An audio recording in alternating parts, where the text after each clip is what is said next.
Hello नमस्कार। मैं अनिल सक्करवाल और कक्षा 11 का सिलेबस हम कर रहे हैं, जिसमें चैप्टर 3 हमारा कंप्लीट हो गया है। आज उसकी न्यूमेरिकल क्लास हम करेंगे। कुछ न्यूमेरिकल जितने भी हो पाएंगे 30-35 मिनट में उतने न्यूमेरिकल हम करेंगे। बाकी आप खुद करके देख ले कुछ न्यूमेरिकल्स। कोई प्रॉब्लम आए तो कमेंट बॉक्स में लिख दें। एक कल की क्लास में काफ़ी कमेंट्स आ रहे थे कि थोड़ा समझ में इतना नहीं आ रहा है, क्योंकि कल काफ़ी दिनों के बाद में लाइव क्लास हुई थी, काफ़ी दिनों के बाद में तो काफ़ी अधिकांश जो बच्चे थे वो सारे नए थे, और ये जो चैप्टर है वो अपना कंप्लीट होने वाला है, इसलिए पहले का उन्होंने शायद पढ़ा नहीं है, तो फिर वो स्वाभाविक है ऐसी स्थितियों में दिक्कत आएगी। तब हमेशा ध्यान रखें, अगर आप स्टेप बाय स्टेप चलेंगे तो कोई किसी तरह की दिक्कत का सामना आपको नहीं करना पड़ेगा। तो आप बता देता हूँ, मैं काफ़ी नए विद्यार्थी जुड़े हैं उनको कि अपने पास डे 1 से आपको चैनल का जो नाम है वो है फिजिक्स बाय अनिल सक्करवाल। आप इसमें सर्च कर सकते हैं यूट्यूब पर, और ऊपर लिखा हुआ है इसमें 11th और 12th का सिलेबस चल रहा है। 12th पे हम शुरू से, जब से लॉकडाउन शुरू हुआ था अप्रैल से, तब से 12th पे हम ज़्यादा फोकस कर रहे थे। बोर्ड एग्ज़ाम थोड़ा जल्दी हो जाते हैं और ये लोकल एग्ज़ाम है थोड़े 11th के बाद में होते हैं। बोर्ड एग्ज़ाम कंप्लीट होने के बाद तो समय मिल जाता है, तो और उसका सिलेबस थोड़ा सा ज़्यादा लेंथी है, इसलिए उस पर ज़्यादा फोकस किया जा रहा था। तो उसकी तो 12th की जो है वो क्लासेज हो गई हैं, 133 क्लास हो गई कल तक। आज 134 क्लास होगी 8:30 बजे, और 11th की जो चल रही है वो अभी 24 क्लास हुई है कल तक। आज जो होगी, आज 25 क्लास करेंगे। अब जो कर रहे हैं वो 25 क्लास है। तो आपको क्या है, ऐसे लिखा हुआ मिलेगा डे 24 ब्रैकेट में लिखा होगा 11th, ऐसे इस ब्रैकेट में इसी फॉर्म में मिलेगा। वो 12th में ऐसे लिखा हुआ मिलेगा डे 133 ब्रैकेट में लिखा होगा 12th। कंटिन्यूसली आपको ये केवल ये वीडियोस हैं चैनल पे, उसके अलावा नहीं है, केवल सब्जेक्ट मैटर ही है वहाँ, तो आप उसमें देख सकते हैं। अब जैसे जैसे वीडियोस में जाके नीचे आएंगे तो आपको कंटिन्यू पिछले 3-4 महीनों की सारी वीडियोस आपको मिल जाएगी, जो भी 150 के आसपास वीडियो है वो सारी। तो उसमें आप यहाँ से चलना है। अगर कोई किसी ने नहीं देखे हैं तो कोशिश करें कि साथ साथ की, तो कितना 30-35 मिनट की क्लास होती है अपनी, ज़्यादा से ज़्यादा 35 मिनट 40 मिनट, तो उसको तो आप साथ साथ देखें और नोट डाउन करें, नोट्स बनाएं। समझने का तरीका मैं आपको बता देता हूं कि फिर आपको इजी वे में बिल्कुल क्लियर समझ में आएगा और तैयारी अच्छी होगी। पहले आप पिछला पढ़ें, जो साथ चल रहा है वो साथ साथ पढ़ते रहे, और साथ में पिछला जो पार्ट है उसको आप कंप्लीट करें। तो आप डे 1 11th इसको देखें।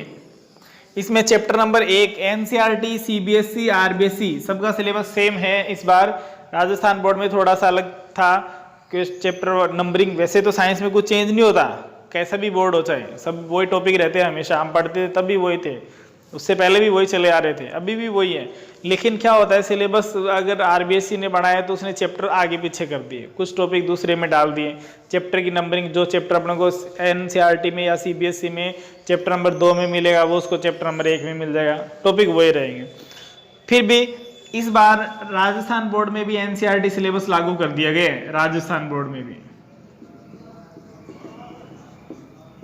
एनसीईआरटी सिलेबस चल रहा है, वही सीबीएसई में चल रहा है और वही आरबीएसई में राजस्थान बोर्ड ने भी ये लगा दिया। तो सब जगह all over India same syllabus है 11th का। कुछ स्टेट में इंग्लिश मीडियम में, कुछ स्टेट में हिंदी मीडियम में, सीबीएसई में इंग्लिश मीडियम है, राजस्थान में हिंदी मीडियम में।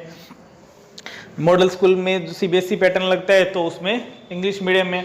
बाकी सब्जेक्ट में अपने जो साइंस के जो सब्जेक्ट है उनमें मीडियम का ज़्यादा इफेक्ट नहीं पड़ता। थोड़ा सा टर्मिनोलॉजी हमें ध्यान रखनी पड़ती है कि वर्डिंग ज़रूर अपने को पता हो। बाकी कैलकुलेशन है तो कैलकुलेशन तो वही रहेगी, हिंदी में करो चाहे इंग्लिश में, मैथ्स तो वही रहेगी। और इसमें हम 80% 90% मैथ्स ही पढ़ते हैं सारी।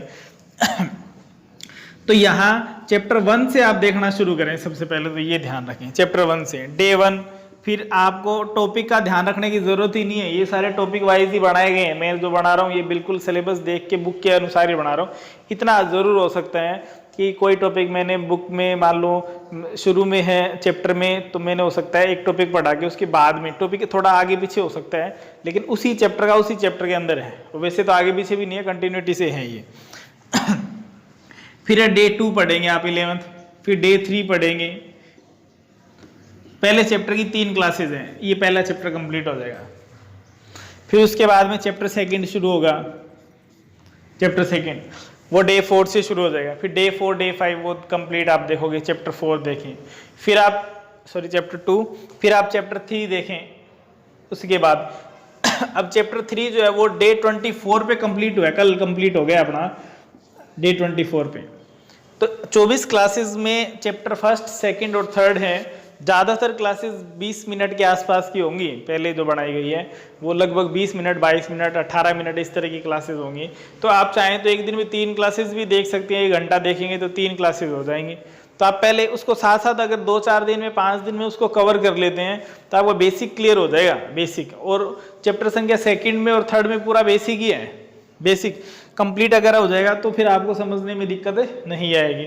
अब जैसे अब आज हम न्यूमेरिकल करेंगे और कोई डायरेक्ट न्यूमेरिकल पे पहुंच रहे हैं, तो जब उसको ये नहीं पता गति की समीकरण क्या है, तीनों समीकरणें क्या होती हैं, प्रारंभिक वेग क्या होता है, अंतिम वेग क्या होता है, जब वस्तु ऊपर जाती है तो उसका वेग किस प्रकार से होता है, उस पर त्वरण कैसे काम करता है, नीचे आती है तो त्वरण कैसे काम करता है, कब उसकी अधिकतम ऊंचाई होती है, अधिकतम ऊंचाई पर वेग कितना होता है, ये सारी बेसिक बातें हैं। अगर ये हमें नहीं पता है तो फिर बिल्कुल दिक्कत रहेगी समझने में।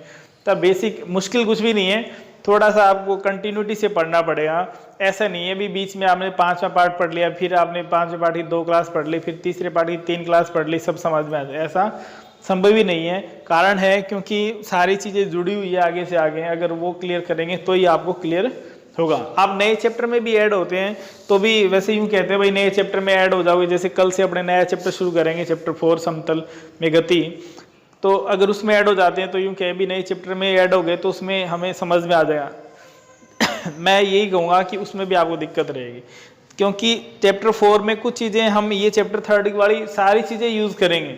अब ये क्लियर नहीं है तो फिर वहाँ हम इतना बारीकी से हर टॉपिक को इतना बारीकी से नहीं पढ़ेंगे। वहाँ गति की समीकरण की जरूरत पड़ रही है तो हम गति की समीकरण को सिद्ध करने नहीं बैठेंगे, भाई कैसे आई, कैसे सोल्व किया, वो हमने 3rd चैप्टर में कर लिए वो टॉपिक, गति की पहली समीकरण, दूसरी समीकरण और तीसरी समीकरण वो हमने कर लिए।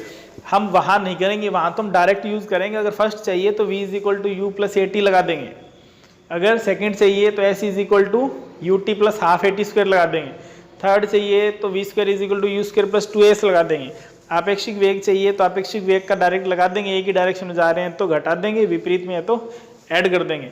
तो ये सारी चीज़ें आपको पॉइंट टू पॉइंट तब क्लियर होंगी जब आप इसको सिस्टमेटिक कंटिन्यूसली पढ़ेंगे, नोट्स बनाएंगे, रिवाइज करेंगे और रफ कॉपी में लिख के देखेंगे।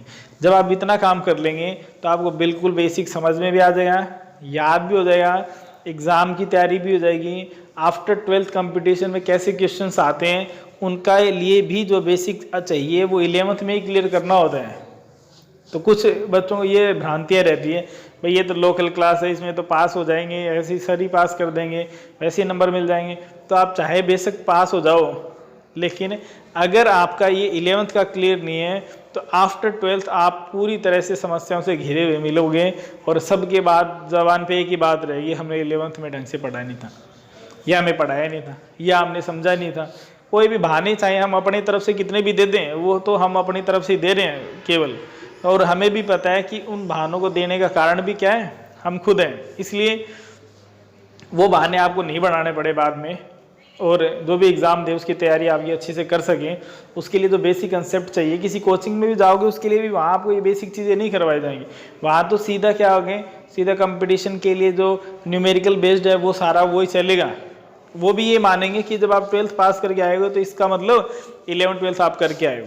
जैसे अपने जब 11th पढ़ते हैं तो अपने 9th के 8th के 7th की मैथ्स नहीं करते, भाई त्रिभुज ये होता है, चतुर्भुज ये होता है, या किस तरह से सोल्व किए जाते हैं, त्रिकोणमिति में साइन थीटा कोस थीटा क्या होते हैं, हम यहाँ बात नहीं करते, हम यहाँ डायरेक्ट यूज़ कर लेते हैं। हम ये लिखते हैं कि ऐसा होता है, हमें पता है, क्योंकि ये मान के चलते हैं जब 10 तक क्लियर कर लिया आपने तो आपको उसका 100% नहीं तो बेसिक चीज़ें तो आपको 30%, 34%, 40% आपको उसका पता होगा और उतने का ही हम उसमें यूज़ करते हैं। इसलिए जिन्होंने जो डायरेक्ट आएंगे, जैसे आज की क्लास में जो डायरेक्ट आए हैं उनको बिल्कुल न्यूमेरिकल समझ में नहीं आएंगे। हाँ, अगर उन्होंने पढ़ रखा है किसी भी माध्यम से, किधर से भी पढ़ रखा हो चाहे, अगर उनका बेसिक क्लियर है तो बिल्कुल उनको समझ में आएंगे। इसलिए इन शॉर्ट मैं आपको फिर एक बात कह दूं कि आप इसको डे 1 से यानी चैप्टर 1 से और कंटिन्यू देखें, और डे 25 पे अब हम हैं आज 25 में न्यूमेरिकल की बात करेंगे। तो आप यहाँ से लेकर यहाँ तक ये 25 क्लासों का सफ़र पहले तय करें और इसको पढ़ें, फिर आपको बिल्कुल अच्छे से क्लियर समझ में आएगा। कल की क्लास में हम नया चैप्टर शुरू करेंगे तो नए चैप्टर को भी साथ साथ करते रहो, ज़्यादा दिक्कत नहीं आएगी, उसमें हम थोड़ा बेसिक और अच्छे से कर लेंगे। लेकिन पिछला जो है वो आप थोड़ा सा कवर करो, उसके बिना आपको पढ़ने में मज़ा भी नहीं आएगा और कहीं ना कहीं दिक्कत रहेंगी, प्रॉब्लम्स रहेंगी। प्रॉब्लम्स ना हो इसके लिए पहले आप वो क्लियर कर लें पिछला पार्ट। अब हम इसमें न्यूमेरिकल करते हैं, कुछ न्यूमेरिकल जो गति की समीकरणों से संबंधित हैं, वेग त्वरण की परिभाषाओं से संबंधित है। इसमें हमने क्या पढ़ा है थोड़ा सा रिवाइज कर लें। शुरू में सबसे पहले हमने पढ़ा दूरी विस्थापन क्या होते हैं, उनकी न्यूमेरिकल हमने उन क्लासेस में कर लिए हैं, पीछे क्लासेस देख लें। उसके बाद हमने पढ़ा वेग त्वरण, चाल, तात्क्षणिक वेग, इनकी परिभाषाओं के बारे में पढ़ा। उसके बाद में हमने पढ़ा था ग्राफ या निरूपण की, ग्राफ कैसे बनाए जाते हैं उसके बारे में पढ़ा था। फिर उसके बाद सबसे महत्वपूर्ण टॉपिक के लिए हमने अवकलन और समाकलन, ये 2 गणित के 2 क्लासेस अलग अलग रिकॉर्ड की गई हैं, उनको आप ज़रूर देख लें। अवकलन डिफरेंशियल इक्वेशंस, डिफरेंशियल क्लासेस और इंटीग्रेशन की क्लासेस, अवकलन गणित और समाकलन गणित वो आनी चाहिए। वो नहीं आती तो फिर हमने अवकलन समाकलन के बिना गति की समीकरणें सोल्व करना और आगे के टॉपिक सोल्व करना मुश्किल है। वो क्लासेस ज़रूर देख लें, वो भी इसी चैप्टर के अंदर बनाई गई हैं। फिर उसके बाद हमने पढ़े थे गति की समीकरणें, पहली, दूसरी और तीसरी। फिर हमने पढ़ा था आपेक्षिक वेग कल की क्लास में, और आज ये पूरा हो गया चैप्टर। आज हम इसके कर रहे हैं न्यूमेरिकल्स। तो अब हम इसके न्यूमेरिकल देखते हैं। पहला न्यूमेरिकल देखें, एक कण 20 मीटर ऊंची छत से गिराया गया है, तो बताइए वह किस वेग से धरातल को टकराएगा और उसको धरातल पर पहुंचने में कितना समय लगेगा। क्वेश्चन में आपको दे रखा है कि एक कण कितना 20 मीटर ऊंची छत से गिराया गया। अब जो हमने कल की क्लास में बेसिक चीज़ें पढ़ी थी 24 में, डे 24 में, वो क्लियर रहनी चाहिए भी आपको। यहाँ गति की समीकरणें क्लियर रहनी चाहिए, वरना हम उन्हीं को समझेंगे तो 1 घंटा उन्हीं में लगा देंगे पहले। तो वो आप पिछली क्लास ज़रूर देख ले। कोई डायरेक्ट आज न्यूमेरिकल में पहुंचा है तो डे 24 देख ले, थोड़ा सा पता चल जाएगा आपको।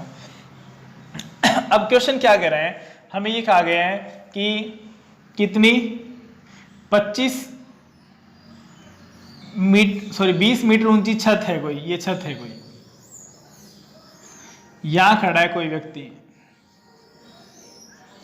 यहां खड़ा है, और वो क्या करता है, किसी बॉल को गिराता है, किधर, नीचे की ओर, यहां से नीचे की ओर गिराता है।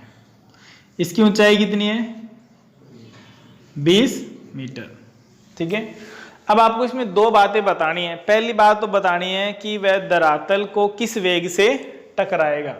तो जब हमने पता होना चाहिए कि हम जब गिराते हैं तो हमने छोड़ा है, बॉल को छोड़ा है, उससे पहले हमने पकड़ रखा था तो उस समय वो स्थिर अवस्था में थी, तो उसका वेग, शुरू का जो वेग है वो प्रारंभिक वेग, बाद का जो वेग है वो अंतिम वेग। जब हमने छोड़ा तो उस समय, उससे पहले हमने उसको पकड़ रखा था, उस समय स्थिर अवस्था में थी बॉल, तो उसका जो वेग था वो कितना था, 0 था। इसका मतलब उसका प्रारंभिक वेग क्या है, 0। ये मैंने कल की क्लास में जिक्र किया था कि आपको कभी भी नहीं दिया जाएगा प्रारंभिक वेग 0, लेकिन सिचुएशन, परिस्थितियां ऐसी दे दी जाएंगी कि हमें समझ में आ जाएगा। अब जब जैसे जैसे नीचे आएगा, गुरुत्वाकर्षण के अधीन उसकी गति हो रही है, उसकी स्पीड निरंतर बढ़ती रहेगी। अब देखो गुरुत्वाकर्षण के अधीन गति हो रही है तो उस पर त्वरण कौन सा काम करेगा, गुरुत्वीय त्वरण काम करेगा। तो यहाँ ये भी दे रखा है कि ए बराबर जी, आप 10 मीटर प्रति सेकंड स्क्वायर रख सकते हो इसको। अब क्या पूछा है, किस वेग से जमीन को टकराएगा, किस वेग से जमीन को टकराएगा, इसका मतलब हमें क्या ज्ञात करना है, v ज्ञात करना है। पहले पार्ट में तो ये पूछा है। दूसरे पार्ट में क्या पूछा है, दूसरे पार्ट में पूछा है हमें कि उसे धरातल तक पहुंचने में कितना समय लगेगा। जब यहाँ हमने छोड़ा जब वो नीचे गिरा टकराया तो उसे कितना टाइम लगा। तो दूसरी बात हमें क्या ज्ञात करनी है, हमें t ज्ञात करना है। अब आप इसको सोल्व कर लें, कैसे सोल्व करेंगे वो आप देख लें। ये दिया गया है, उसके अलावा आपको क्या दिया गया है, ऊंची कितनी छत है भी, कितनी ऊंची छत है 20 मीटर। तो आने में कितनी दूरी तय करनी पड़ रही है, बॉल को कितनी दूरी 20 मीटर दूरी तय करनी पड़ रही है। तो s का मान कितना है, s का मान हो गया 20 मीटर। अब देखो आपके पास गति की 3 समीकरण है, गति की 3 समीकरण है, लिख देता हूं मैं तीनों यहाँ। v is equal to u plus a t, s is equal to u t plus 1/2 a t square, v square is equal to u square plus 2a। 3 समीकरण है। आपको क्या देखना है, आपको देखना है कि हमें दिया क्या गया है, वो ज्ञात क्या करना है। वो ये सभी बातें कौन सी समीकरण में आती हैं, उस समीकरण को ले लो आप, ठीक है। अब जो आपको ज्ञात करना है, जो दिया गया है, उनमें एक चीज ऐसी होगी जो नहीं होगी। अपने पास कौन सी है, यह है समीकरणों में u है, v है, s है, a है, t है। 4 ही तो बातें हैं, प्रारंभिक वेग, अंतिम वेग, त्वरण और समय और दूरी, 5 बातें हैं। इनमें से एक बात ऐसी होगी जो न तो दी गई होगी न ज्ञात करनी होगी। वो बात 2 समीकरणों में होगी, उन 2 समीकरणों को छोड़ दें। 2 तरीके हैं, एक तरीका ये कि जो दिया गया है वो देख लें, और जो ज्ञात करना है वो भी, क्योंकि समीकरण से आएगा वो सारी बातें कौन सी समीकरण में है, तीनों में से वो लगा दो। या एक बात ऐसी होगी जो नहीं है, न तो ज्ञात करनी है न दे रखी है, वो 2 समीकरणों में होगी, उन दोनों को छोड़ दो, उसके अलावा जो बचेगी वो लगा दो। दोनों तरीके बताता हूँ। जैसे यहाँ u दिया है, s दिया है, a दिया है और v ज्ञात करना है। इसकी बात कर रहे हैं हम। इसकी बात तो 2 क्वेश्चन हो गए ना, ये पहले की बात कर लेते हैं, पहले t बाद में ज्ञात कर लें। तो अब देखो इनमें u s a v देखते ही पता चल रहा है कि t नहीं है, यहाँ नहीं है ना, t नहीं है। तो जिसमें t आ रहा है वो समीकरण तो काम आ ही नहीं सकती, वो समीकरण तो, क्योंकि न तो t का मान है न ज्ञात करना है। इसके लिए तो पहली और दूसरी दोनों में देखो, इसमें भी t आ रहा है, इसमें भी t आ रहा है, 2 में आ रहा है ना, इन दोनों को छोड़ दो। कौन सी बची, आसान तरीका ये कि जो आपको एक वैल्यू दिख जाएगी, देखते ही पता चल जाएगा, दिख जाएगी, वहां नहीं है वो 2 वैल्यू 2 समीकरणों में आएगी, उन दोनों को छोड़ दो, एक बचेगी वो लगा दो, अगर कंफ्यूजन हो तो। वरना ये देख लो भाई, ये सारी बातें जो ज्ञात करनी है दी गई है, किस में आ रही है, u a v s, इसमें आ रही है। वही बात वही है कि यहाँ t नहीं है, t अपने पास भी नहीं होना चाहिए, तो हम इसमें रख देंगे। तो गति की कौन सी समीकरण लगाएंगे हम गति की समीकरण लगाएंगे तीसरी। तो v square is equal to u square plus 2as।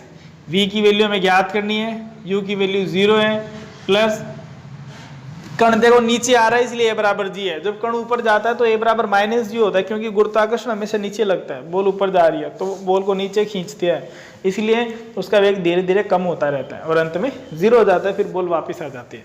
तो आते समय तो अगर नीचे आ रही है तो गुरुत्वाकर्षण भी नीचे है, दोनों एक ही दिशा में, g प्लस। बॉल ऊपर जा रही है लेकिन गुरुत्वाकर्षण उसे नीचे ही खींच रहा है, इसलिए विपरीत दिशा हो गई, तो g माइनस। प्लस माइनस का भी ध्यान रखना है। 2 a का मान g है कितना 10, और s का मान कितना है 20। 20 गुणा 10 200 गुणा 2 400, v स्क्वायर बराबर 400, और v का मान लेंगे तो कितना आ गया 400 का अंडर रूट करेंगे 20 मीटर पर सेकंड। इसका मतलब जब वो बॉल जमीन को टकराएगी तो किस स्पीड से टकराएगी, 20 मीटर प्रति सेकंड की स्पीड से टकराएगी। दूसरा क्वेश्चन इसमें सोल्व करना था कि कितना समय लगेगा उसको छत से नीचे तक आने में, हमें नहीं पता कितना लगेगा, तो हमें यहाँ से हम उसको बता सकते हैं कि कितना समय हमें लगेगा बॉल को छत से जमीन तक पहुंचने में, कितना समय लगेगा। अब हमें t ज्ञात करना है। अब v नहीं था लेकिन अब v आ गया अपने पास, तो अब तो अपने पास ऑप्शन ज्यादा है। अगर अपने को v नहीं दिया होता और डायरेक्ट t पूछते तो क्या दे रखा है, देखो u s a, और क्या ज्ञात करना है, t ज्ञात करना है। तो क्या नहीं है इसमें, v नहीं है तो जिसमें v आ रहा है उसको छोड़ दो, पहली में आ रहा है छोड़ दो, तीसरी में आ रहा है छोड़ दो, दूसरी में नहीं आ रहा, यहां से t निकलेगा। लेकिन अब अपने पास दोनों ही है, क्योंकि v भी है अपने पास और t निकालना है, तो इस समीकरण से भी निकल सकता है और इससे भी अब अपनी चॉइस है, क्योंकि दोनों अपने निकाल सकते हैं। तो ऐसी स्थिति में ये आसान रहती है। देखो एक आती समीकरण, तो v बराबर, पहली समीकरण लगा दो, v बराबर u प्लस एटी, v का मान आ गया। ये नहीं होता तो अपना ही नहीं लगा सकते हो। u का मान 0, a का मान 10 और t का मान हमें निकालना है। तो t बराबर क्या आ जाएगा, 10 गुणा में इधर आ गए भाग में 20/10 बराबर कितना आ गया। इस तरह के क्वेश्चन महत्वपूर्ण है, कंपटीशन एग्जाम्स में पूछे जाते हैं, चाहे वो कितना भी निम्न स्तर का, कितना भी उच्च स्तर का, किसी भी ग्रेड का एग्जाम हो। साइंस के जो क्वेश्चंस आते हैं उनमें जनरल साइंस पार्ट से हर कंपटीशन के अंदर क्वेश्चन है ये, और उनमें ये पार्ट जो है वो बहुत महत्वपूर्ण पार्ट रहते हैं। इस तरह के क्वेश्चन पूछे जाते हैं, तो कंपटीशन के लिए भी बहुत महत्वपूर्ण है, बेसिक बातों को समझने के लिए भी महत्वपूर्ण है ये। ये तो गया एक क्वेश्चन, लिख लो इसको और खुद करके देखो तो ज़्यादा अच्छा है। जब दिक्कत आए तब आप बाद में वीडियो दोबारा देख सकते हो, तो आपको सॉल्यूशन मिल जाएगा। और एक बार आप समझ लें, क्वेश्चन लिख लें, और फिर उस न्यूमेरिकल को, हमेशा न्यूमेरिकल क्लास में आप ये शेड्यूल बनाएं कि आप समझ लें उसको अच्छी तरह से, कैसे किया गया उसको दिमाग में बिठाने की कोशिश करें, और न्यूमेरिकल जो है वो आप लिख लें, वो नोट कर लें। अभी क्वेश्चन क्या, बाद में पता नहीं रहता क्या पूछा है क्या दिया गया है, तो वो आप ज़रूर नोट कर लें। फिर आप बाद में पहले सारे क्वेश्चन समझ लें और सारे क्वेश्चन लिख लें, जितने भी हम 2-4 करते हैं, फिर बाद में उनको अपने आप करके देखें। अगर अपने आप कर लेते हैं इसका मतलब फिर आपको कहीं कोई दिक्कत नहीं है। अगर कहीं दिक्कत आ रही है तो उतने पार्ट पे, उतने मिनट पे देख लो, एक वीडियो आगे निकाल के जहाँ पर वो क्वेश्चन है वो उतना 2 मिनट का 3 मिनट का जो वीडियो उसको आप देख लो, और फिर आपकी प्रॉब्लम सॉल्व कर लो। फिर दोबारा वैसे ही 1-2 क्वेश्चन और करके देख लो। इस तरीके से आपकी न्यूमेरिकल पोर्शन अच्छा हो जाएगा। दूसरा, आपका फॉर्मूला बेस अच्छा हो जाएगा, फॉर्मूलेज आपको याद हो जाएंगे। और तीसरा, बेसिक सबसे इंपॉर्टेंट क्लियर हो जाएगा। इसको मिटा रहा हूँ मैं। नेक्स्ट क्वेश्चन देखते हैं अपने।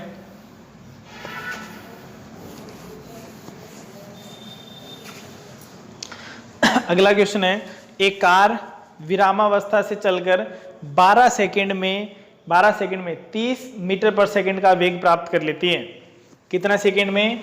टाइम तो हमें दे दिया कितना, 12 सेकंड, और वेग कितना प्राप्त कर लेती है?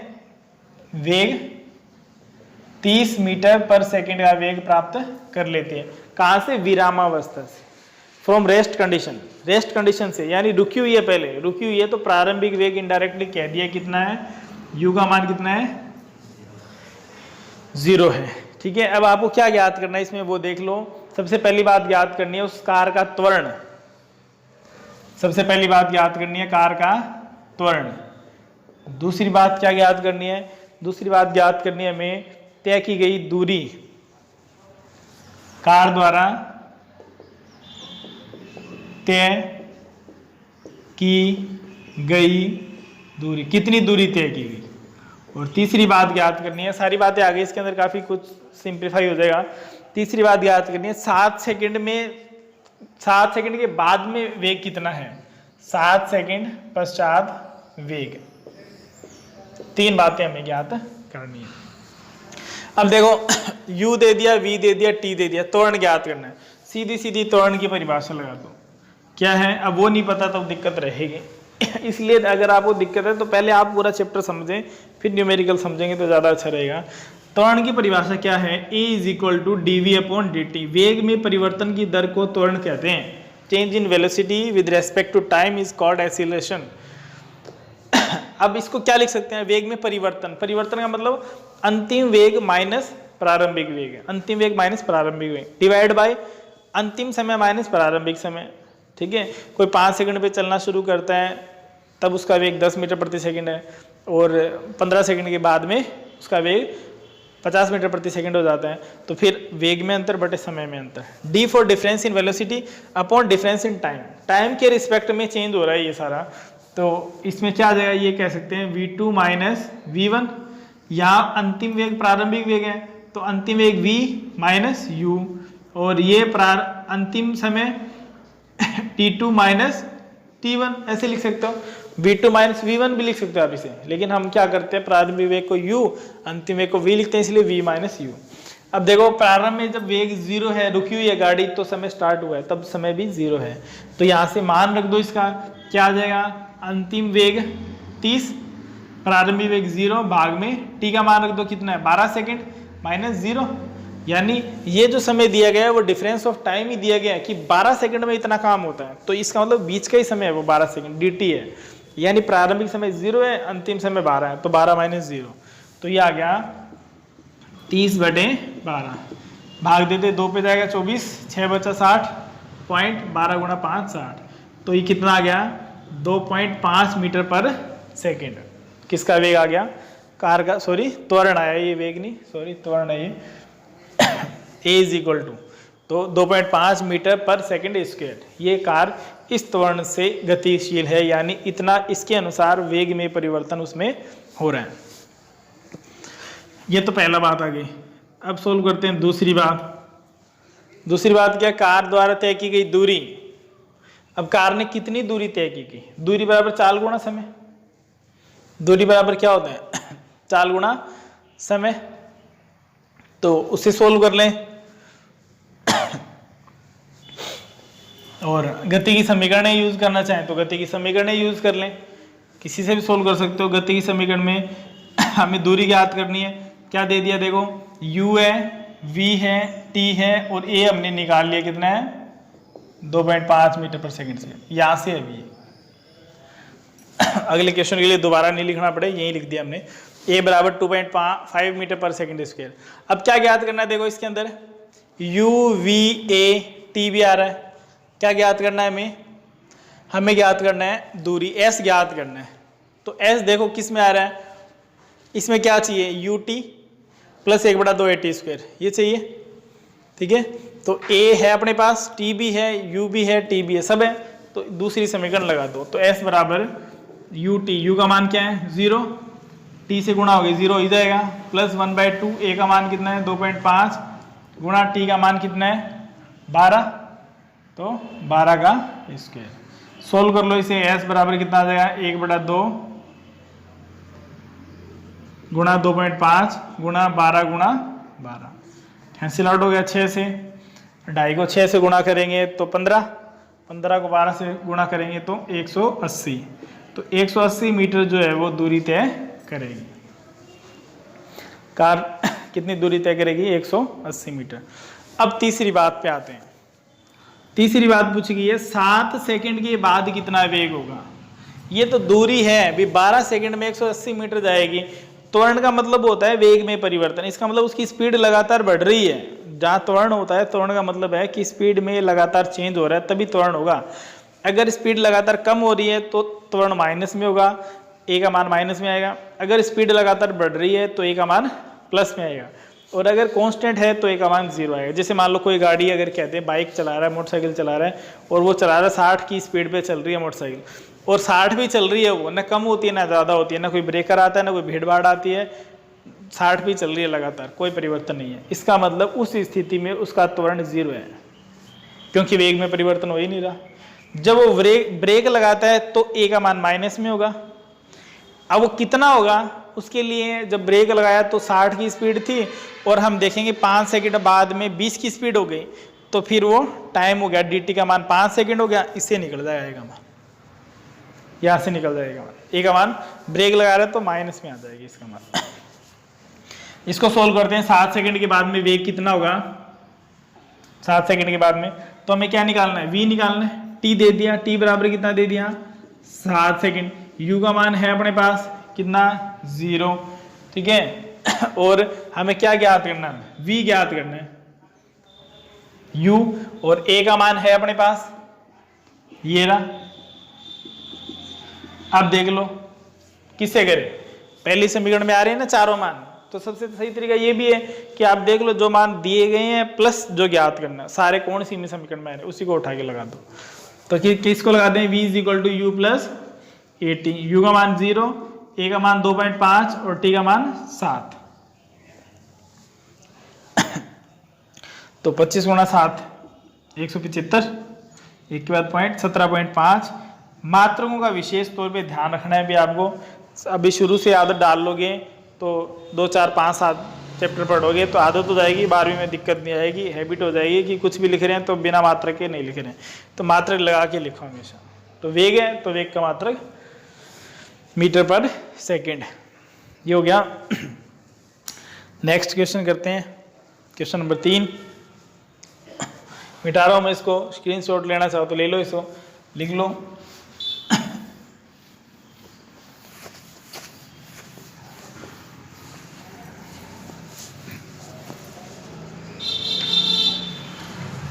नेक्स्ट क्वेश्चन सोल्व करते हैं।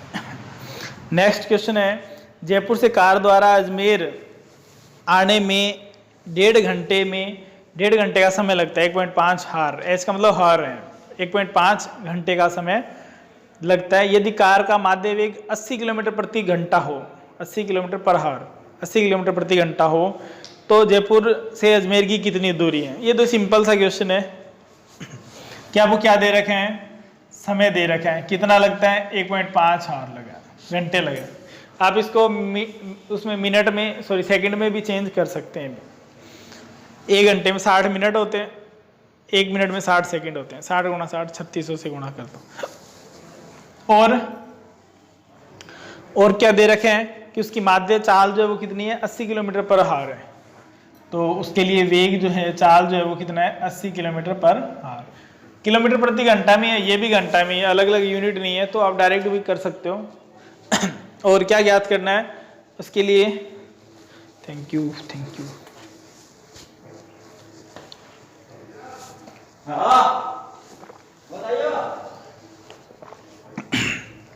क्या ज्ञात करना आपको आगे कि दूरी कितनी है, दूरी कितनी है, तो हमें x ज्ञात करना है या s ज्ञात करना है, एक ही बात है। तो इस ऐसे क्वेश्चन में तो कोई ज्यादा बड़ी गणित लगाने की जरूरत नहीं है, सीधा दे रखा है चाल दूरी समय। तो चाल बराबर दूरी बटे समय क्या होता है, v बराबर x अपॉन t।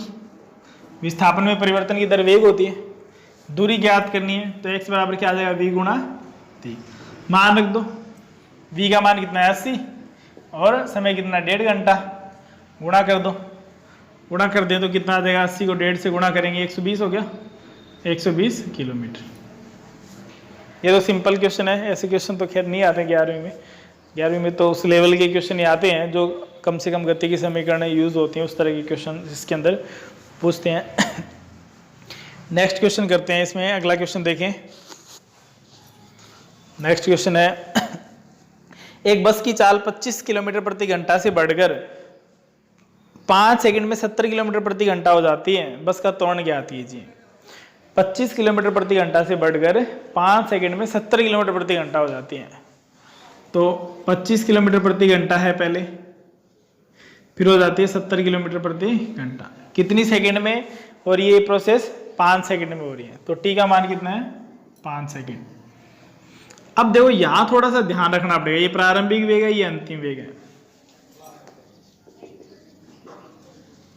ध्यान क्या रखना पड़ेगा, त्वरण तो वही सीधी सी परिभाषा है, क्या, a बराबर dv अपॉन dt। वेग में परिवर्तन की दर को त्वरण कहते हैं, वेग में परिवर्तन की दर को त्वरण कहते हैं। तो क्या है, वही v minus u upon dt कह दो या t2 माइनस t1 कह दो। हमेशा ऐसे समय में जो समय दिया जाएगा वो हमेशा dt होगा, ध्यान रखेंगे, क्योंकि कहा गया ना इतने समय में ये परिवर्तन हो जाता है, तो इस परिवर्तन के बीच का ही समय ये डायरेक्ट dt है, t2 माइनस t1, यानी t1 का मान 0 है, 0 से स्टार्ट हो रहा है ये मान। अब दिक्कत क्या है कि यहाँ समय तो सेकंड में दे रखे हैं या किलोमीटर पर हावर में, तो ये यहाँ समय घंटे में चल रहा है। तो आपको एक ही यूनिट सिस्टम में रखना है इसको हमेशा, और उसके लिए हम पहले बात कर चुके हैं। क्या रखो आप, MKS मीटर, किलोग्राम और सेकंड, इस फॉर्म में हमेशा रखो तो कोई दिक्कत नहीं आएगी। अब आप क्या करें, देखो यहां हमने अब कोई कहे भी यहां क्यों नहीं किया, यहां भी कर सकते हैं, कोई दिक्कत नहीं है। यहां हमारे पास क्या था, देखो ये घंटे में दे रखा है, किलोमीटर प्रति घंटे में दे रखा है, तो हमने इसको किलोमीटर में ही निकाल लिया, चेंज नहीं किया। यहाँ अलग अलग दे रखे हैं, अलग अलग दे रखा है तो बिल्कुल चेंज करना ही पड़ेगा, आपको एक यूनिट सिस्टम होना चाहिए। तो अब कैसे चेंज करें, 25 गुणा किलोमीटर को तो मीटर में बदल दो, कितने मीटर होते हैं 1000, और घंटे को सेकंड में बदल दो, कितने होते हैं 60 गुणा 60 3600। तो ये 1 0 से 1 0 1 कैंसिल हो गई, कितना है 10/36, 2 से कट जाएगा 5/18। तो आप इस बात को ध्यान ही रखें और ये बार बार सोल्व ना करें कि अगर किलोमीटर प्रति घंटा को, यहाँ लिख रहा हूँ मैं कि किलोमीटर प्रति घंटा को मीटर प्रति सेकंड में बदलना हो तो गुणा कर दो 5/18 का। किसका? 5/18 का गुणा कर दो, तो कोई दिक्कत नहीं आएगी, सिंप्लीफाई हो जाएगा इजी वे में।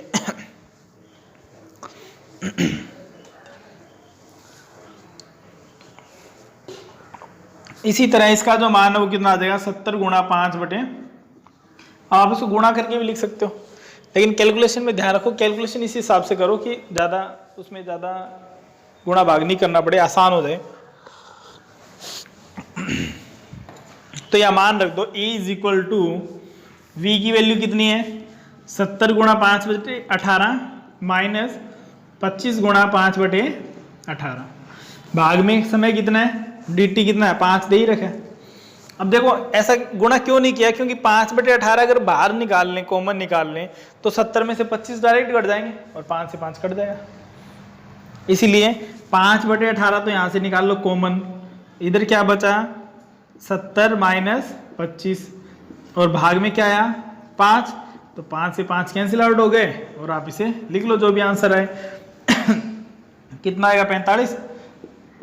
45 में 18 का भाग दे दो, ऐसा भी छोड़ दो तो भी कोई दिक्कत नहीं है, मीटर पर सेकंड भाग दे दो तो भी ठीक है। ये हो गया। नेक्स्ट क्वेश्चन करते हैं, लिख लें आप इसे।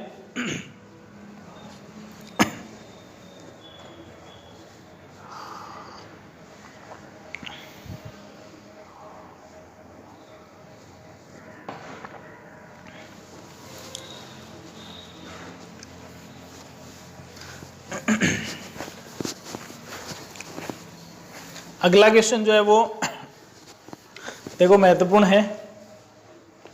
क्या दिया गया है? किसी बहुमंजिले इमारत की ऊपरी छत से कोई गेंद ऊपर की ओर फेंकी जाती है और किस वेग से? 20 मीटर प्रति सेकंड के वेग से ऊपर की ओर फेंकी जाती है, 20 मीटर प्रति सेकंड के वेग से। जिस बिंदु से गेंद फेंकी गई है वो धरातल से भी 20 मीटर ऊपर है, धरातल से 25 मीटर ऊंचाई पर है। जिस बिंदु से गेंद फेंकी गई है वो धरातल से 25 मीटर की ऊंचाई पर स्थित है।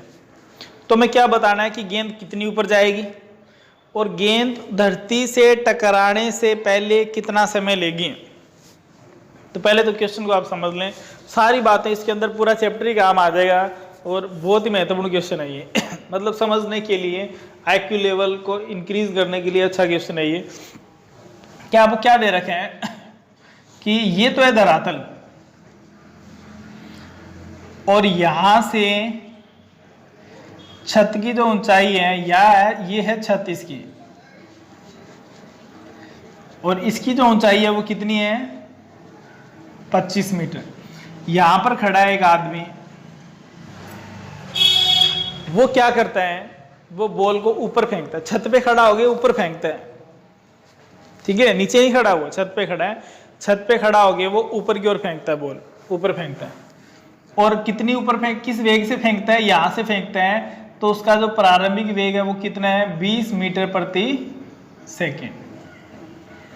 इधर लिख देता हूं मैं, u बराबर कितना है? 20 मीटर प्रति सेकेंड। यहां से फेंकता है वो और ऊपर फेंकता है। किधर फेंकता है? ऊपर फेंकता है। अब एक बात तो ये बताना है कि ये बॉल कितनी ऊपर जाएगी, कितनी ऊपर जाएगी, मतलब यहां से कितनी ऊपर जाएगी, और धरातल से तो बता ही सकते हैं कि जितनी ऊपर यहां से गई उसमें कितना जोड़ दो? 25 जोड़ दो। जमीन से ऊंचाई कितनी है वो, और यहां से लिखना है तो अपने यहां से लिख दें कितनी ऊपर गई है। उसके बाद क्या हो रहा है? उसके बाद वो बॉल आ रही है नीचे, जब ऊपर पहुंचती है कितनी ऊपर जाएगी? कितनी ऊपर का मतलब उसकी अधिकतम ऊंचाई क्या होगी, और अधिकतम ऊंचाई पर क्या होता है? अधिकतम ऊंचाई पर अंतिम वेग 0 हो जाता है। ये बात अपने को पता होनी चाहिए। जहां पर h मैक्सिमम होता है वहां पर अंतिम वेग 0 हो जाता है, क्योंकि जैसे जैसे कण ऊपर जाता है, गुरुत्वाकर्षण नीचे की ओर उसको खींच रहे हैं, तो उसकी स्पीड धीरे धीरे धीरे धीरे कम होती जाती है, अंत में 0 होती है और 0 से वापस डाउनवर्ड आ जाता है। ठीक है, तो जब भी अधिकतम ऊंचाई ज्ञात करनी हो तो उसका अंतिम वेग 0 लेना है, दिया नहीं जाएगा। अब यहाँ क्या होता है? ये कुछ समय के लिए रुकता है कण, कुछ समय के लिए, मतलब यहाँ जैसे जैसे ऊपर जा रहा है धीरे हो रहा है, फिर यहाँ पहुंच के कम होते होते होते होते अंत में 0 भी होगा, 0 से वापस मुड़ेगा। जब वापस नीचे आ रहा है वो कण, नीचे आ रहा है वापस कण, उस समय जो अंतिम वेग है वो क्या हो जाएगा, आते समय प्रारंभिक वेग हो जाएगा। फिर क्योंकि नीचे आ रहा है तो गुरुत्वाकर्षण नीचे खींच रहा है, तो उसकी स्पीड निरंतर धीरे धीरे बढ़ती जाएगी और अधिकतम स्पीड से वो किसको, जमीन को टच करेगा। तो अब ये भी पूछ ले किस स्पीड से टच करेगा, तो वो भी हम ज्ञात कर सकते हैं। लेकिन यहाँ क्या पूछा गया है कि वो कितने समय में पहुंचा है। तो यहां से यहां आत्मीय है बॉल इसकी, यहां से जाने के बाद में यहां जमीन को टच करने से पहले कितना टाइम लगेगा, तो जाने वाला टाइम भी निकालना है, ये टाइम भी निकालना है, फिर आने वाला टाइम भी निकालना है। वापिस आते समय क्या स्थिति होगी, वापिस आते समय u का मान क्या होगा, 0 होगा। वापिस आते समय दूरी कितनी हो जाएगी, 20 प्लस 45, 20 पे तो 25 पे तो 36 है, ऊपर की 20 और हो गई, तो टोटल कितनी दूरी हो गई। वापिस आते समय s का मान कितना हो गया, 45। अब देखो ये इतनी सारी बातें हमें पता होनी चाहिए, इनडायरेक्टली हमें दे रखी है, उसको हमें सोल्व करना है।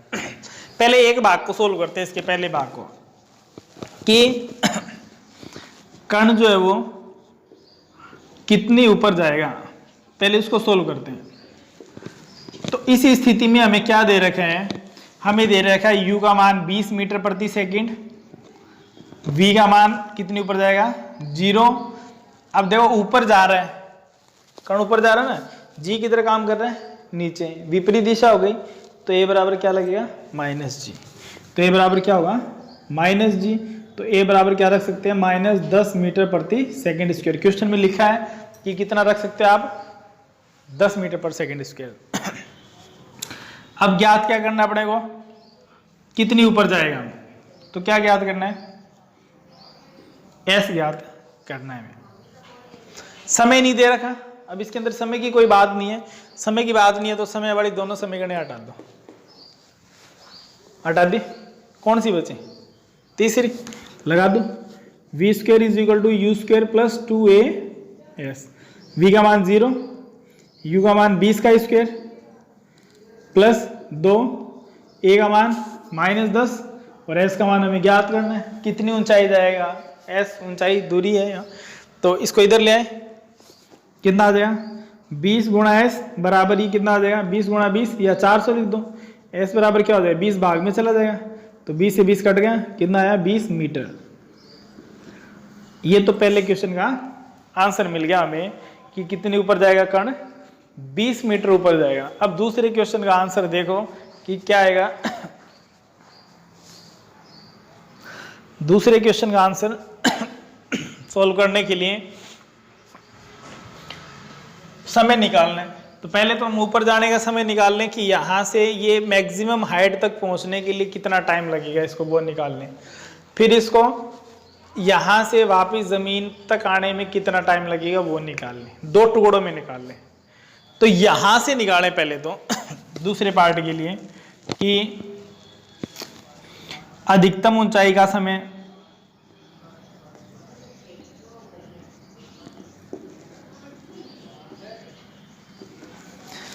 इसके लिए आपके पास क्या है, u का मान दे रखे हैं कितना, 20 मीटर पर सेकंड। अब तो हमने v का, s का भी निकाल लिया, s कितना है 20 मीटर, और v का मान कितना है 0, ये भी दे रखा है 0।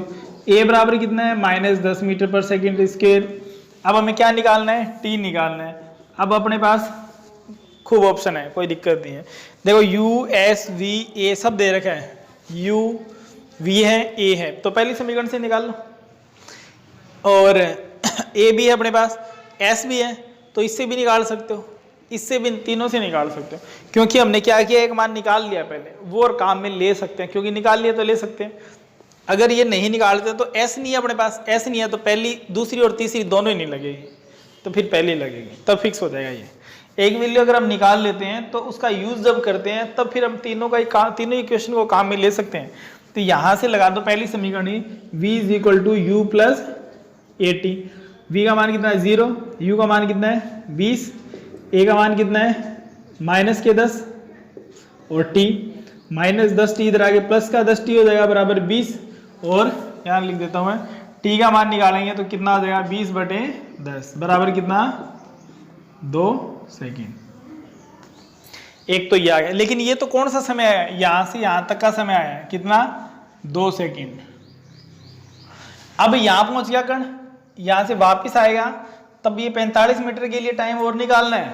आने में जाते समय तो 20 मीटर दूरी है, आते समय 45 मीटर है।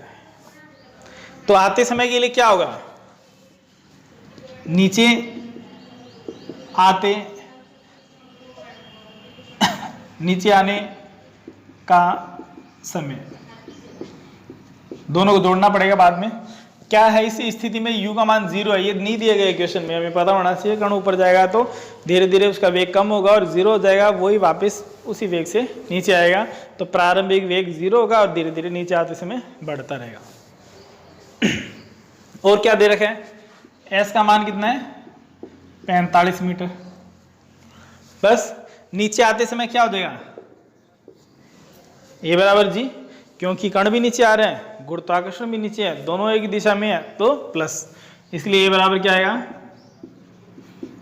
10 मीटर पर सेकेंड स्क्वायर। अब देखो u है, a है, s है, हमें क्या निकालना है, t निकालना है। देखो t निकालना है, तो u है, a है, s है t निकाल। अब देखो v नहीं है यहाँ, हमें नहीं पता किस वेग से टकराएगा, हमें नहीं पता। चाहो तो पहले निकाल के फिर कर सकते हो, 2 बार गुणा भाग बढ़ जाएंगे, वो नहीं करना पड़ेगा, एक बार में करेंगे हम। तो अपने पास v नहीं है, इस स्थिति में अपने पास v नहीं है, v नहीं है, तो जिसमें v इसमें आ रहा है ये नहीं लगेगी, इसमें आ रहा है ये भी नहीं लगेगी, कौन सी लगेगी। तो दोनों तरीके हैं, जो नहीं है उस वो जिन इक्वेशंस में आ रहा है उसको हटा दो, और जो है वो सारे किस में आ रहे हैं उसको लगा दो, कोई भी तरीका आप ले सकते हैं। तो s बराबर क्या ले रहे हैं हम, ut plus 1/2 at square, s की वैल्यू कितनी है 45 इज इक्वल टू u की वैल्यू 0 है, 0 हो गया, 1/2 a की वैल्यू कितनी है 10 और t का मान हमें निकालना है। 2 इधर आगे गुणा में हो जाएगा, 10 इधर आगे भाग में चला जाएगा, तो t square is equal to आ गया 45 गुणा 2/10, कितना आ गया 90/10, कितना आ गया 9, टी स्क्वायर बराबर 9 और t बराबर प्लस माइनस 3 आएगा, लेकिन हम 3 लेंगे, समय माइनस में नहीं होता है। तो पहले तो कितना समय लगा 2 ऊपर जाने का, और नीचे आने का कितना लगा 3 सेकंड। तो टोटल समय कितना हो गया, कुल समय कण को जमीन से टकराने से पहले, जैसा क्वेश्चन की लैंग्वेज है वैसा ही कह सकते हैं कि कण को जमीन से टकराने से पहले का जो समय है वो कुल कितना होगा 2 + 3 सेकंड बराबर हो गया। देखो इस क्वेश्चन के अंदर हमारा सारा बेसिक काम में आ गया, इसलिए महत्वपूर्ण है ये कि आपको पता चल जाएगा क्वेश्चन की लैंग्वेज पढ़ के कि हमें क्या तो दिया गया है, क्या हमें ज्ञात करना और कैसे हमें करना है, ये सारी बातें हमें समझ में आ जाएगी। तो इन क्वेश्चंस को आप करके देखें, अच्छी तरह से रिवाइज कर लें, कोई भी दिक्कत आती है तो कमेंट बॉक्स में लिख दें, ज़्यादा से ज़्यादा इसको शेयर कर लें कि 11th के बच्चे जहाँ पर भी पढ़ रहे हैं उन तक पहुँचा दें, जो मान लो ट्यूशन नहीं जाते हैं या जिनके जो स्कूल तो लगी नहीं रही हैं तो घर पे बैठ के जो तैयारी कर सकते हैं इजी वे में, वो आराम से इनको पढ़ सकते हैं। और इनका जो फर्स्ट बुक है, जो तुम्हारी फर्स्ट बुक है, उसके नोट्स मैंने तैयार कर दिए हैं, उसके लिंक मैं उसके नंबर डाल देता हूँ शॉप के जहाँ पर वो दे रखे हैं फ़ोटोकॉपी के लिए, वहाँ से आप कोई भी मंगवा सकते हो। फ़ोटोकॉपी के जो चार्ज है वो तो देखो आपको देना पड़ेगा उसके अंदर, लेकिन ज़्यादा नहीं है, वो मिनिमम जो फ़ोटोकॉपी प्राइस लगते हैं वही है, तो वो इजी वे में। और दूसरा फ़ायदा ये है कि वो आपको जहाँ पर भी चाहिए वहाँ स्पीड पोस्ट से भिजवा देंगे। तो नोट्स बनाने में दिक्कत आए तो उनकी आप हेल्प ले सकते हो, और ख़ुद बनाएं तो बहुत अच्छी बात है, वो ज़्यादा बढ़िया है अगर खुद बनाएं तो। बाकी आपको इसके नोट्स भी available by courier, by speed post, by bus आपके यहाँ जाती है तो आपको वो भिजवा देंगे, आप कॉल करके वहाँ उनको बोल सकते हैं, तो वहाँ से आप नोट्स भी मंगवा सकते हैं। बाकी खुद बनाएं तो ज़्यादा बेटर है। अब इसको पढ़ें, साथ साथ रिवाइज करें, बाकी बातें हम नेक्स्ट क्लास में करेंगे। और नेक्स्ट क्लास में हम नेक्स्ट चैप्टर शुरू करेंगे, चैप्टर संख्या 4। उसके अंदर आप जो भी रेगुलर नहीं है इसमें, उसमें रेगुलर हो जाएं तो कोई दिक्कत आपको नहीं आएगी।